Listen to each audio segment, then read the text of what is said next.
Oke, teman-teman, eh, dalam kesempatan ini kita akan berbincang-bincang sekilas tentang filsafat, ya. Filsafat dari kata Yunani philos dan sophia. Philos itu cinta, sophia itu hikmat atau kebijaksanaan. Filosofia, filsafat artinya cinta akan hikmat atau cinta akan kebijaksanaan. Nah, lalu apa sebetulnya pengertian dari filsafat? Jadi lebih dari sekedar studi atas kata filsafat itu sendiri. Nah, filsafat itu apa ya? Nah, filsafat itu adalah studi, kajian, penyelidikan tentang natur atau sifat dasar, ya, dari realitas. Jadi kajian filsafat itu adalah kajian tentang realitas, kajian tentang kenyataan. Itu penyelidikan tentang realitas, penyelidikan tentang kenyataan. Tapi ditinjau dari aspek-aspeknya, yaitu eksistensi atau keberadaan, pengetahuan, dan nilai-nilai. Nah, itu dilakukan dengan menggunakan penalaran. Dengan menggunakan penalaran.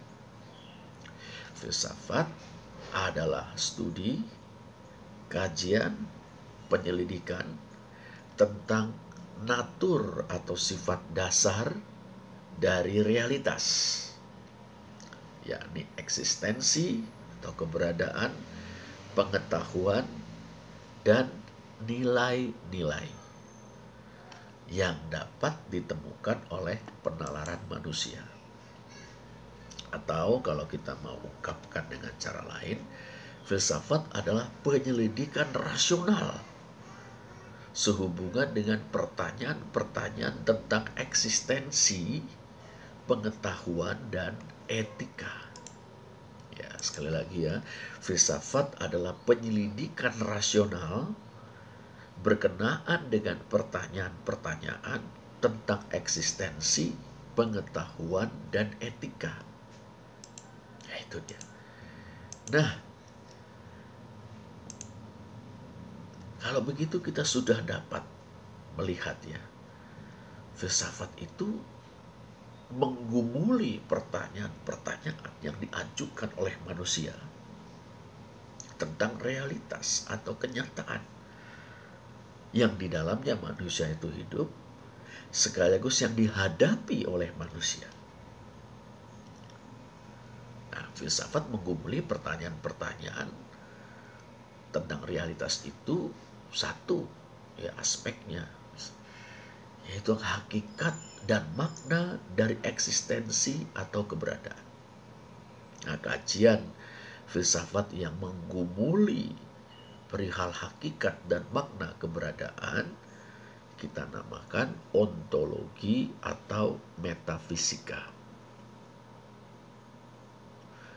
Nah, filsafat juga menggumuli sumber, cara, pembenaran atau justifikasi dan kepastian dari pengetahuan. Itu bidang filsafat yang namanya epistemologi. Epistemologi. Ini bicara tentang apakah realitas itu dapat diketahui, dapat dikenali. Itu. Lalu apa itu sumber pengetahuan tentang realitas? Bagaimana caranya mendapatkan pengetahuan tentang realitas? Bagaimana mengetahui bahwa pengetahuan kita tentang realitas itu benar? Dan apakah pengetahuan kita itu pasti? Ini semua pertanyaan-pertanyaan yang digumuli dalam epistemologi. Nah, berikutnya juga filsafat menggumuli mengenai nilai tolok ukur sifat dari moralitas. Apakah ada baik dan buruk atau baik dan jahat dalam hidup manusia? Kalau ada, apa ukurannya? Kalau ada ukurannya, ada standar atau normanya, relatif atau mutlak. Sumbernya dari mana? Dari Tuhan, akal budi manusia sendiri, hati nurani, atau dari konsensus masyarakat? Nah, ini pertanyaan-pertanyaan yang dikumpulkan dalam bidang filsafat yang kita namakan etika atau filsafat moral. Ya, jadi kita sudah lihat ya, ini kajian filsafat itu secara pokok atau garis besar yang mencakup ontologi atau metafisika, ini menggumuli hakikat dan makna keberadaan. Epistemologi atau teori pengetahuan ini menggumuli tentang kemungkinan, sumber, cara, pembenaran, dan kepastian dari pengetahuan, serta nilai, tolok ukur, dan sifat dari moralitas. Nah, ini. Nah, alat untuk berfilsafat, ya, alat untuk menggumuli pertanyaan-pertanyaan tersebut adalah penalaran logis. Penalaran logis. Nah, disinilah kita kemudian perlu belajar logika supaya kita terlatih untuk menalar secara logis. Nah, logika itu mempelajari prinsip-prinsip penalaran yang tepat. Prinsip-prinsip penalaran yang tepat. Penalaran yang tepat itu sistematis atau tersusun, rapi, ya, koheren, utuh, terpadu.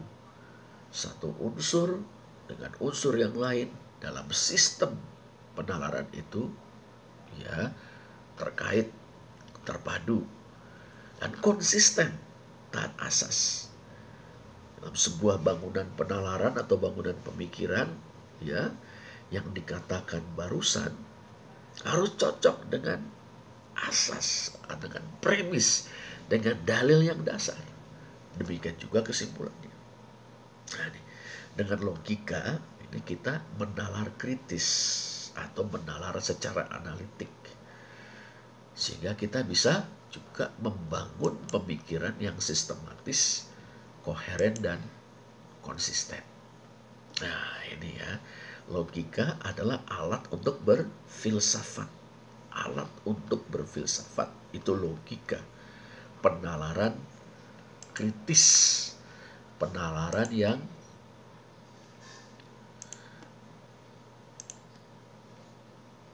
sistematis, koheren, konsisten, analitis.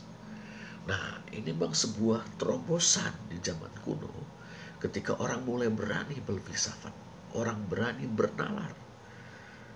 Para sejarawan filsafat itu menyebutnya ini kemenangan logos atas mitos. Kalau sebelumnya realitas coba dijelaskan dengan mitologi, campur tangan, intervensi, aktivitas dewa-dewa, maka dimulai di Yunani kuno di abad ke-7 oleh filsuf Thales, ya, orang mencoba untuk menalar kritis realitas itu. Tidak menggunakan mitologi untuk memahami realitas atau kenyataan, tapi berpikir secara kritis, berpikir sistematis, berpikir secara koheren, berpikir secara konsisten. Nah, ini bagian pertama dari percakapan kita tentang pengantar filsafat.